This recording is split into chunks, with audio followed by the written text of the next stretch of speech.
Parmalat began as a proud Italian dairy business with a simple promise: everyday products, dependable quality, and a brand that felt close to family life.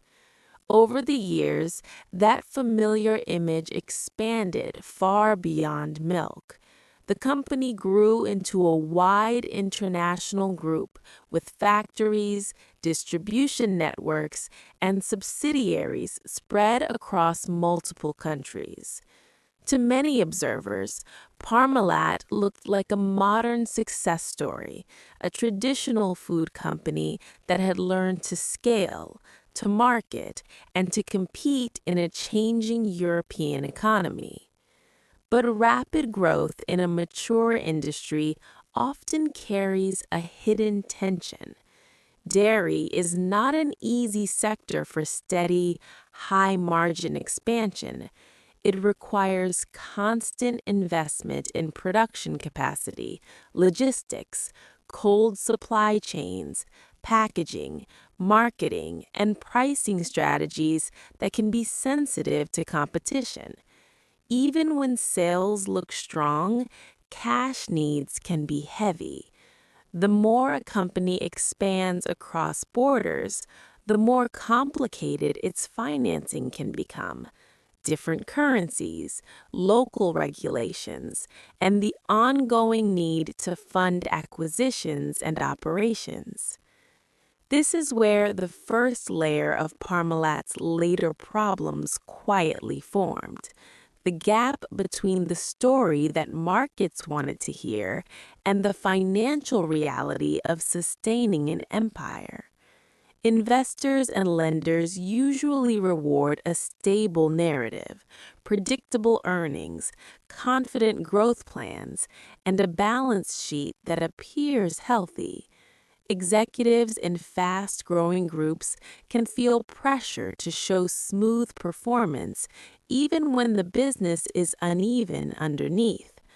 Over time, the desire to avoid disappointing the market can become a powerful force inside any organization. In Parmalat's case, the group structure itself became a central character in the story. A large multinational group can contain hundreds of legal entities, each with its own accounts, banking arrangements, and local audit processes. On paper, this complexity is not unusual. In practice, complexity can do two things at once. It can support real expansion, and it can make it harder for outsiders to see the full picture. When a company's reporting becomes hard to follow, the distance between the published financial statements and the day-to-day reality can grow. In a healthy organization, that distance is closed by strong internal controls and disciplined oversight. Finance teams reconcile accounts regularly, treasury teams track cash, and management insists on clean documentation. Internal audit committees, and external auditors add layers of independent challenge. The goal is not to create fear, but to create clarity so that errors, mismatches, or unusual patterns are found early and corrected. However, when those layers become weaker, or when a company's internal culture starts to treat questioning as inconvenient, the system can shift from clarity to comfort. People may accept explanations too quickly. Reports may be trusted because they are beautifully formatted, not because they have been deeply verified. Over time, the organization can begin to believe its own reports, even as reality drifts.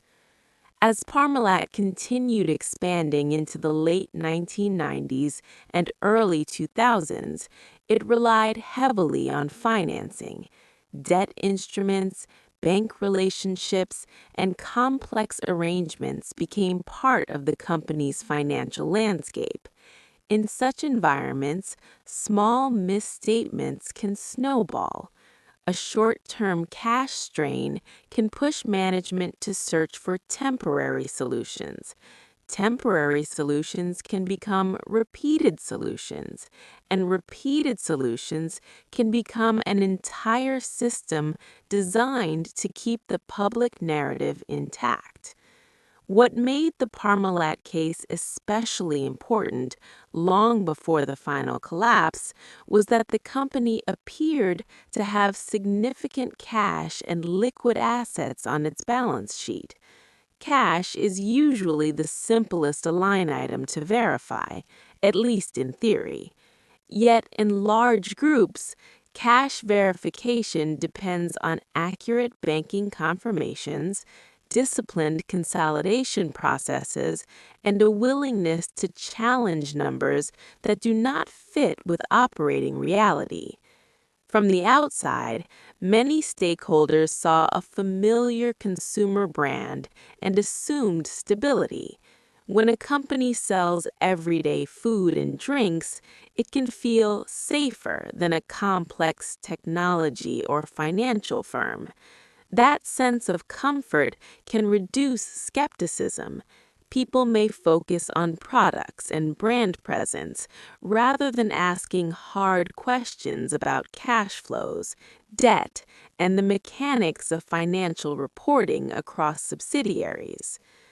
The early stage of this story is not only about one company, it's about how trust forms. Trust forms through repetition, repeated advertising, repeated shelf presence, repeated quarterly reports, repeated reassurances.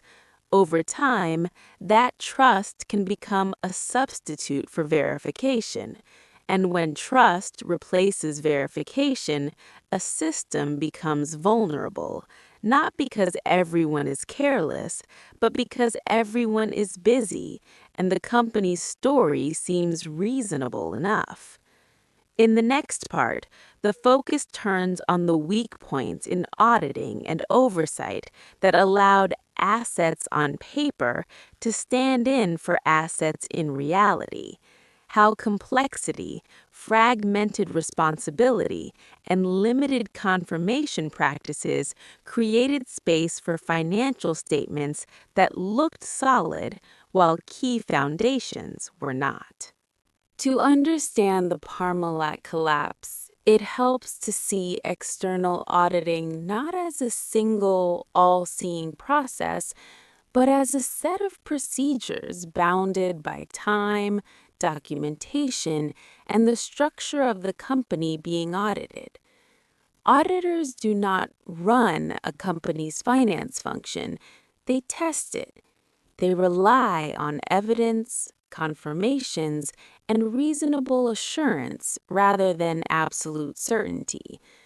When the company's structure is complex and responsibilities are split across entities, the audit approach can become fragmented.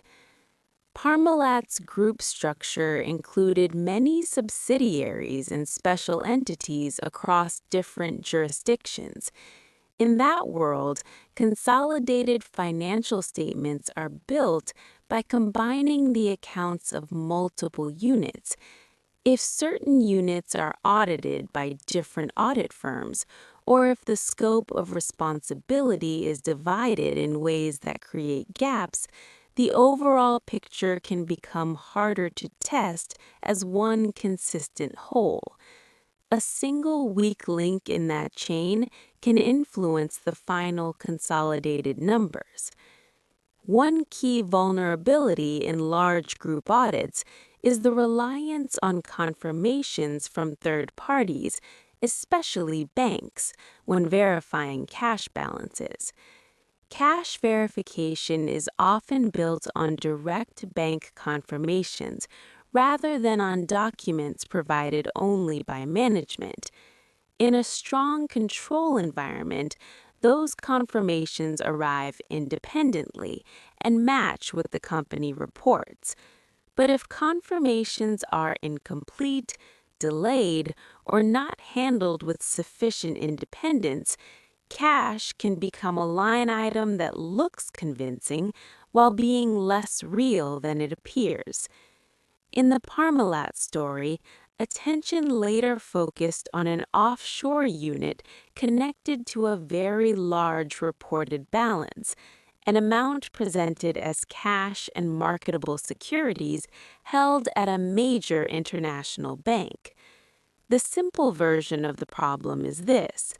The market was led to believe that a huge pool of liquid assets existed, while in reality, that pool did not exist as presented.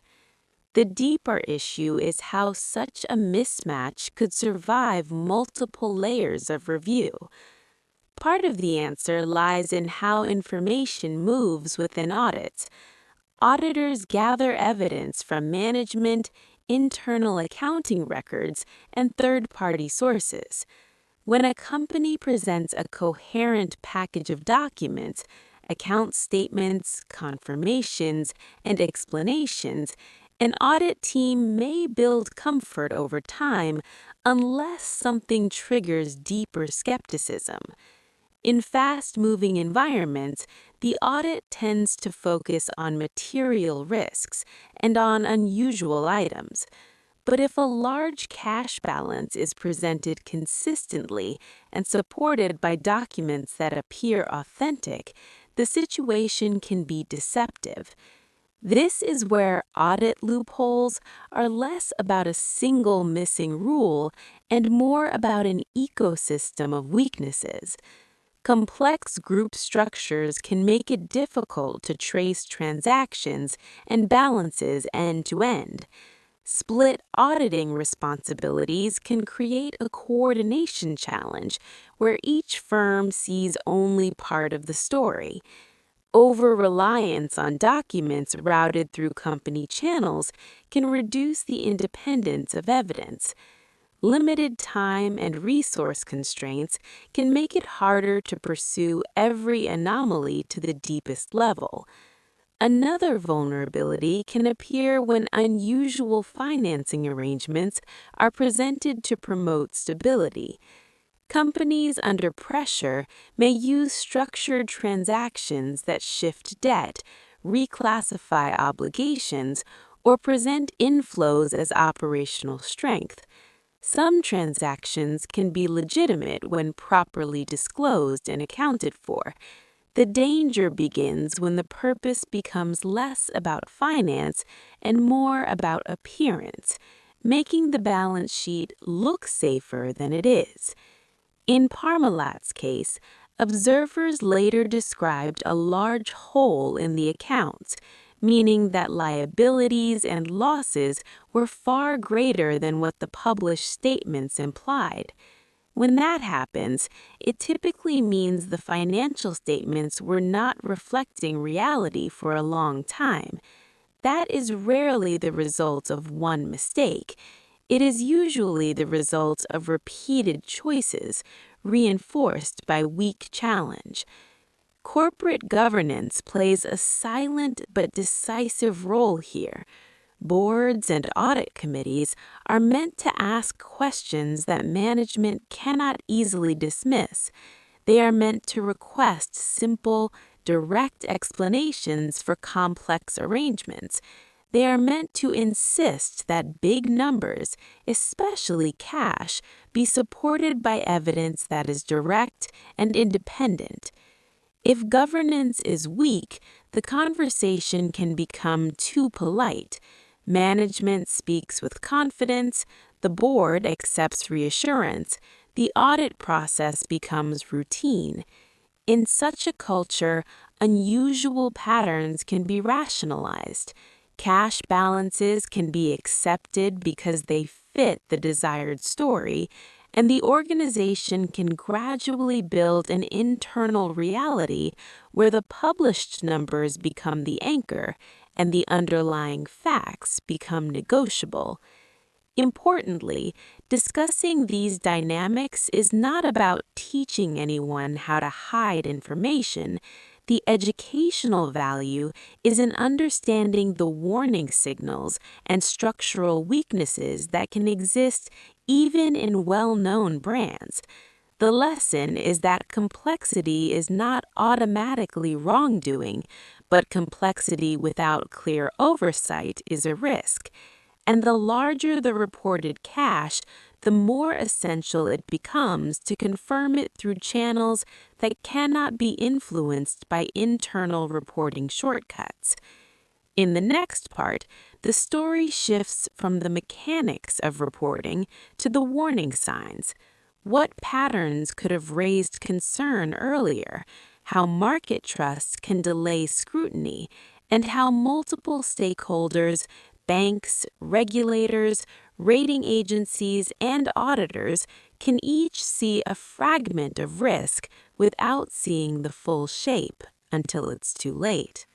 Large corporate failures often leave behind a trail of signals that, in hindsight, appear clear. At the time, those signals are usually scattered, incomplete, and easy to explain away. The Parmalat case illustrates how warning signs can exist in plain sight, while the overall story still feels stable, especially when the company has a trusted consumer brand. One of the most important warning signals in any business is the relationship between reported profits and actual cash flow. A company can show accounting profits while experiencing cash strain, especially if customers pay slowly, inventories build up, or financing costs rise. But over long periods, a healthy business must eventually convert reported performance into cash. When that conversion does not happen, it becomes essential to ask why. In complex groups, another signal is unusually high reported liquidity alongside heavy borrowing. If a company claims to hold large cash reserves yet continues to raise significant debt, a basic question follows. Why borrow so much if cash is abundant? There are possible legitimate answers: strategic financing, timing of acquisitions, or local cash trapped in certain jurisdictions. But legitimate answers require clear, consistent disclosure and straightforward evidence. A third warning signal is financial statements that become increasingly difficult to interpret. When disclosures rely heavily on technical language, when subsidiaries and special entities multiply, and when explanations feel more complicated each year, outside stakeholders can struggle to form a clear view. Complexity can be normal in multinational groups, but transparency should grow with complexity, not shrink. Market participants also watch credit ratings and bond yields because lenders often react to risk before equity investors do. If the cost of borrowing rises, or if rating agencies express concern, it indicates that some part of the market is less comfortable with the company's story. In Parmalat's case, confidence eventually weakened sharply in the period close to the collapse. But the larger lesson is that credit markets often show stress signals when financial reporting and reality begin to diverge. Another key signal relates to audit and governance arrangements. When auditing responsibilities are divided in ways that reduce clarity, such as different auditors for different parts of the group, coordination becomes critical. even if each audit team performs its work properly within its assigned scope, the consolidated picture can still contain blind spots if information is not shared effectively, or if unusual balances in one entity are not treated as high risk across the group. For boards and audit committees, there is a simple but powerful discipline. Insist on a small set of non-negotiable verifications. Among these, cash is at the top. The larger the cash number, the more direct and independent the verification should be. When cash is said to be held in major banks, confirmations should be handled through channels that cannot be shaped by internal preferences. If the response is delayed, unclear, or inconsistent, the correct response is not to move on, it is to pause and deepen the review. Parmalat also highlights a more human warning signal, the comfort of familiarity. A consumer brand can create a sense of safety that discourages skepticism. Employees may feel proud to work for a national champion. Business partners may assume the company is stable because it is everywhere, on shelves, on billboards, in sponsorships. That kind of visibility can reduce the psychological readiness to imagine deep financial trouble. There is also a cultural factor, the difference between challenging questions and conflict. In strong governance cultures, asking tough questions is a sign of responsibility. In weaker cultures, tough questions can be seen as a personal challenge or a disruption. When leaders discourage internal debate, people learn to stay quiet. And when people stay quiet, small inconsistencies are less likely to be surfaced early. A final warning signal is the repeated use of one-time explanations. If a company's management frequently explains results by pointing to unusual transactions, temporary timing differences, or exceptional items, those explanations may sometimes be true, but repetition turns unusual into normal. Over time, an organization can rely on exceptions to maintain a narrative until exceptions become a permanent way of life. The Parmalat story became widely known because the mismatch between reported assets and actual assets was dramatic. Yet, educationally, the most valuable part is not the dramatic moment, it is the slow build. It is the way a system can move from ordinary complexity to dangerous opacity.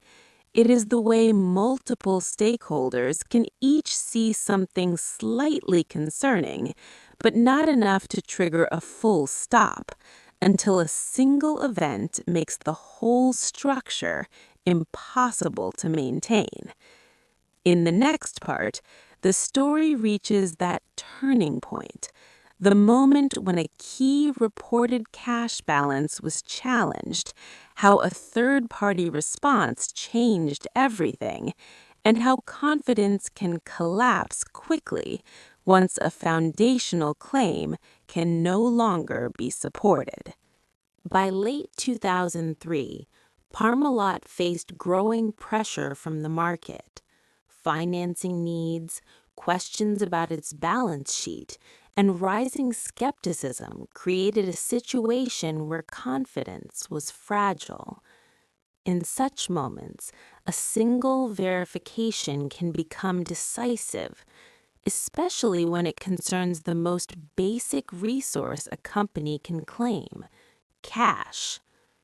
A major reported cash balance was associated with an offshore unit tied to the group. The public narrative suggested that a very large amount of cash and marketable securities was held at a well-known international bank. To stakeholders, this kind of claim matters because it is supposed to be simple. Cash is not an abstract concept. It should be present, identifiable, and confirmable. Then came the moment when independent confirmation did not match the story. The bank indicated that the account described did not exist as presented. This type of response is more than a technical discrepancy. It strikes at the credibility of the entire financial reporting system. If cash can be overstated, then every ratio, every covenant, every projection becomes suspect.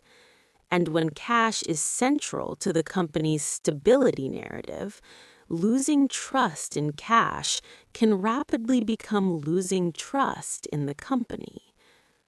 What followed was a swift shift from uncertainty to crisis. Once the claimed liquidity was questioned, attention moved quickly to the rest of the balance sheet. Investors and lenders reassessed risk, trading conditions tightened, confidence in management statements weakened.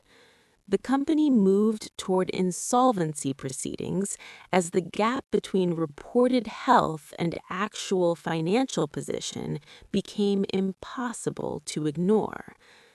In stories like this, it is tempting to focus on the drama of the collapse, but the most educational perspective is to see the collapse as a trust event. Financial markets are built on trust in verified information. When one foundational verification fails, especially one as basic as a cash balance, trust does not decline gradually. It can fall sharply because stakeholders assume that if one major item is unreliable, others may be unreliable too. This also explains why auditors and governance systems face intense scrutiny after such events. Auditing is designed to provide reasonable assurance, not a guarantee. Yet the public expectation often rises during a crisis. People want to know why the system did not detect the problem earlier. The uncomfortable answer is that detection depends on multiple layers working together: internal controls, independent confirmations, professional skepticism, and governance strength. If several layers are weak at the same time, the system becomes vulnerable. In Parmalat's situation, once the independent bank response became known, the company could not simply explain it away as a misunderstanding. The gap was too large and too central. The group's financial position was reassessed, and the scale of missing value became widely reported as massive. That scale matters because it suggests that the problem was not a short-term mismatch. It pointed to a longer period where reported numbers did not reflect reality. As the company entered administration, a different set of priorities took over: stabilizing operations, protecting employees and suppliers as much as possible, and figuring out what was actually true in the accounts. In such scenarios, administrators and investigators focus on reconstructing financial reality from bank records, counterparties, and transaction histories. The work is painstaking because a complex group produces an enormous volume of data, and because trust in internal documentation has been damaged. The human impact in a corporate collapse is rarely confined to investors. Suppliers may face delayed payments, employees face uncertainty, Communities that depend on local operations worry about continuity. With a consumer brand, there's also a public dimension. People who bought the products may feel surprised that something so familiar could hide instability behind the scenes. From an educational standpoint, December 2003 demonstrates a crucial point. Verification is not a luxury, it is a foundation. The difference between a believable story and a reliable story is independent confirmation.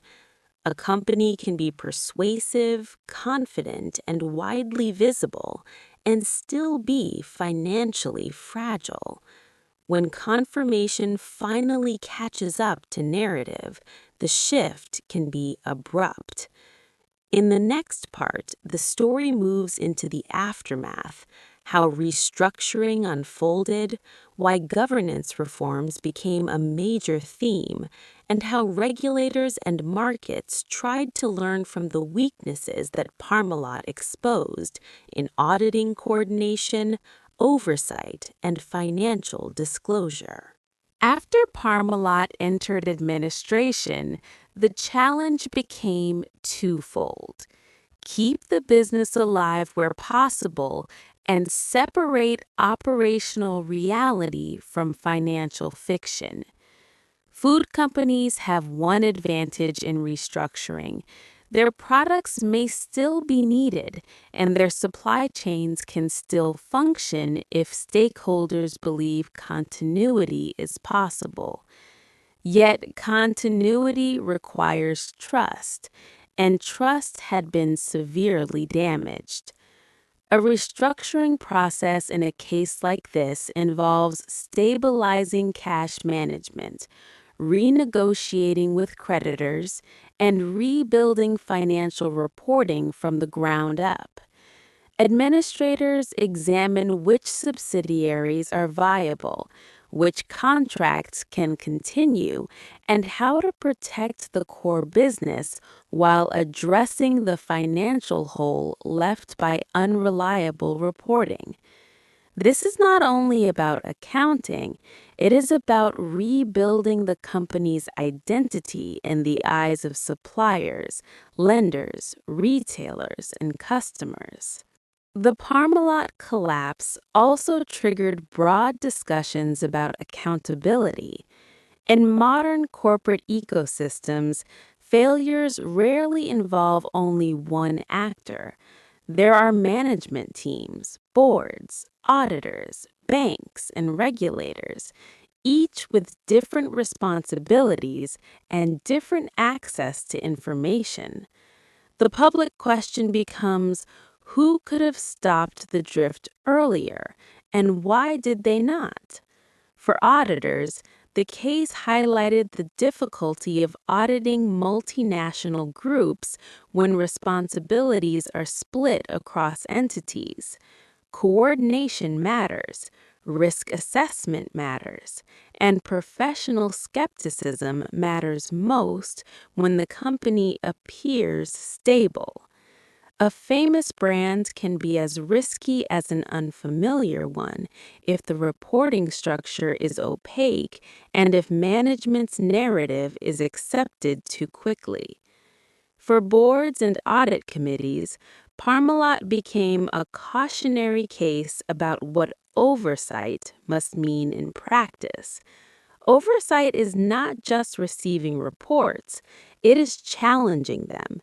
It is asking for direct confirmation of major balances.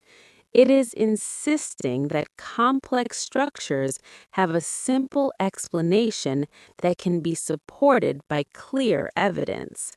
And it is creating a culture where internal finance professionals can raise concerns without fear of being seen as disruptive. For regulators and policymakers, the collapse fed into debates about corporate governance rules, transparency requirements, and the design of audit regulation. When a failure reaches such scale, it can lead to reforms that aim to reduce the chance of repeated patterns, stronger oversight expectations, improved disclosure, and tighter accountability for gatekeepers. These reforms cannot remove risk entirely, but they can make it harder for weak practices to persist without challenge. The aftermath also reshaped how investors interpreted balance sheets. It reminded markets that not all assets are equally solid. Reported cash should be reliable, but only if confirmed independently. Complex receivables and intercompany transactions should be understandable, but only if disclosures are clear.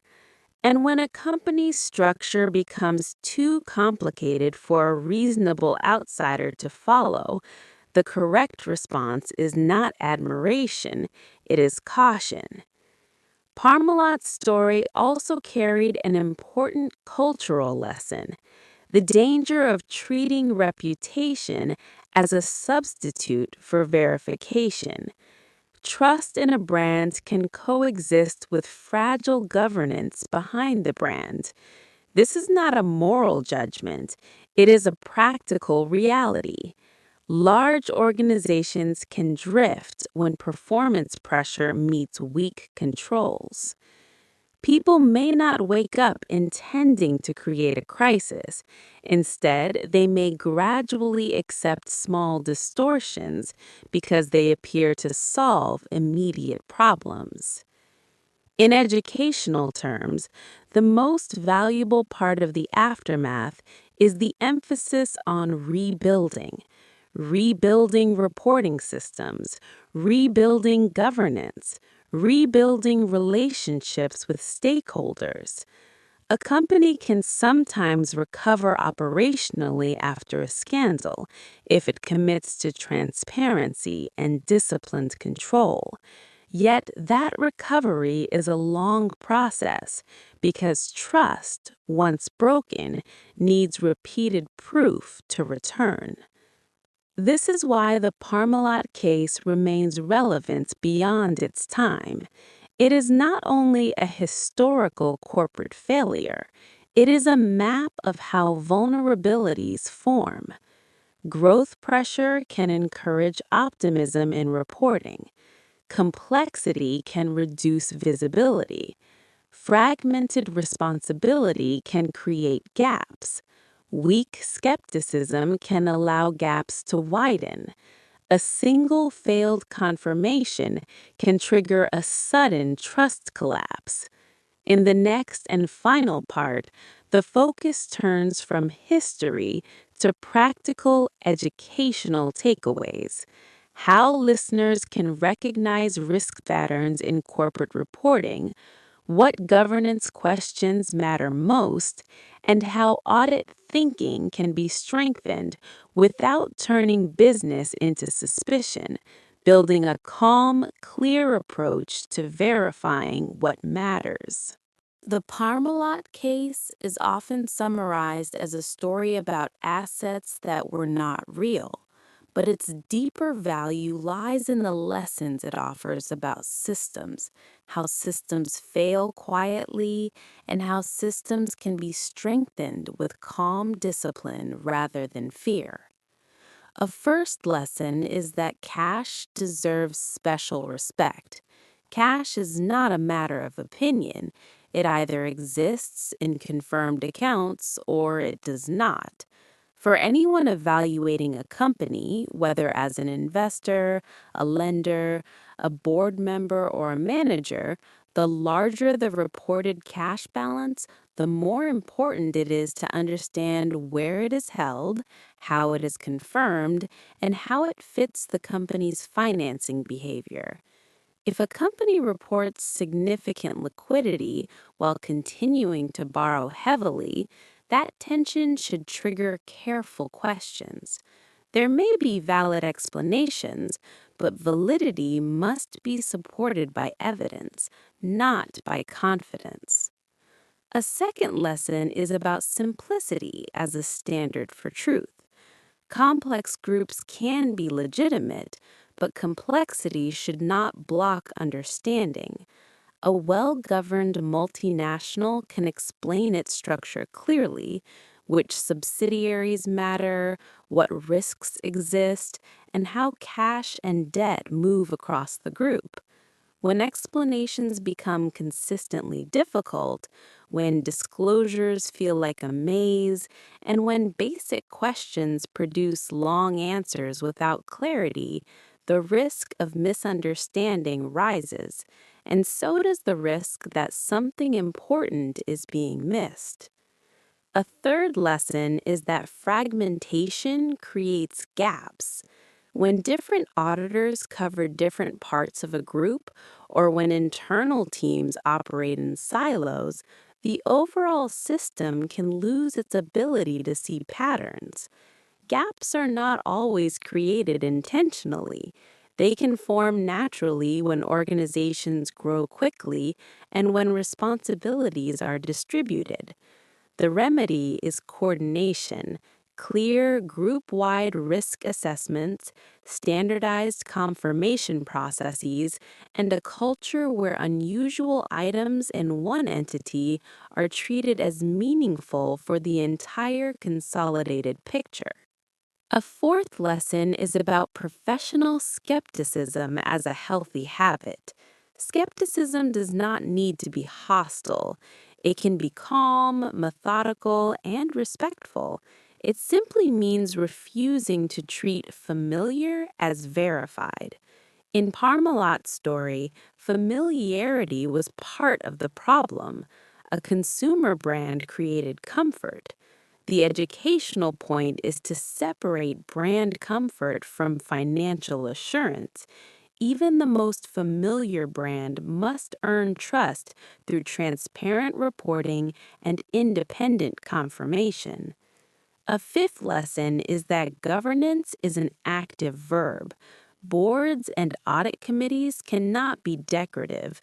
Their role is not to approve what management presents, but to challenge it thoughtfully.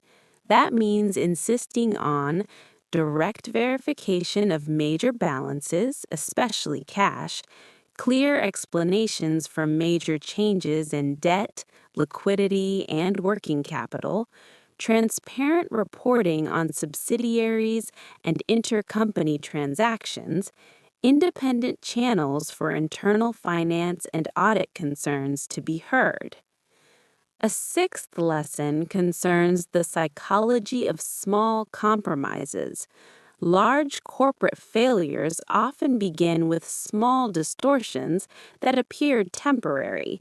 A company might face a short-term funding strain and choose a presentation that buys time.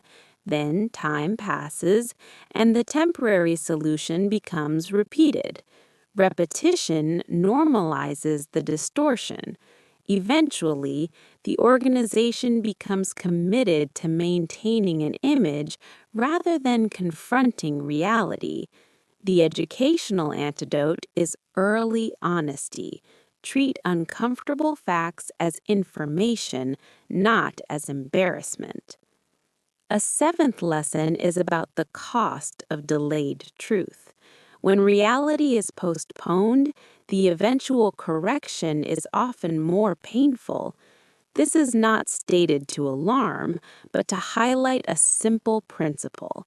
The sooner problems are faced, the more options exist. In the Parmalat case, once a core verification failed, options narrowed quickly. Trust did not decline gradually, it shifted sharply. That is why foundational verification matters.